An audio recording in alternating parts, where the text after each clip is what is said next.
Herkes deyir ağa, mən sana divana. Herkes deyir ağa, mən sana divana. Aşık olaram mən Zeynep aşığına, kesilen yoluna qurbanlıq biz Allah'a. Ali'nin iftiharıyam, Hüseyin'in alamlarıyam. Ben Hüseyin'in alamlarıyam. Ya Balfas kurbanım eşsiz cemalina.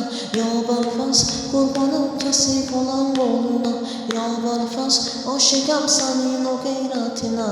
Ya Balfas, ya Balfas, ya Balfas, ya Balfas, ya Balfas. Ey ağam meydanın galibi. Ya Balfas ey ağam Ruqeyyənin gürsəsi. Ya Balfas ey ağa Karbala Fatihi. Ya Balfas, ya Balfas, ya Balfas, ya Balfas. Sarmasdan sen parastan, sarmasdan sen parastan. Divananam mən, Mecnun yazaram. Ağam ey, ağam ey, ağam ey, ağam ey. Ya Balfas sana fadadır canım. Herkesin dilinde eşk olup sana, herkesin dilinde eşk olup sana. Məni məst elədin sana qurban ağa, qurban olaram o susuz dodağına. Biz dəli olmuşaq yoluna, qurban xabollarına.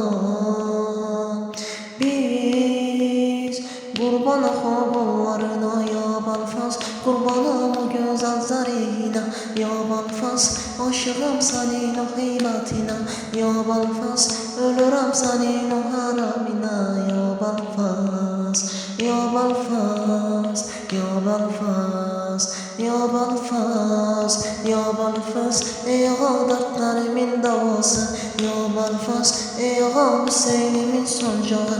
Ya Balfas ey ağa canım fədai otabat. Ya Balfas, ya Balfas, ya Balfas, ya Balfas. Sarmasdan sen parastan, sarmasdan sen parastan. Divananam mən, Mecnun yazaram. Ağam ey, ağam ey, ağam ey, ağam ey. Ya Balfas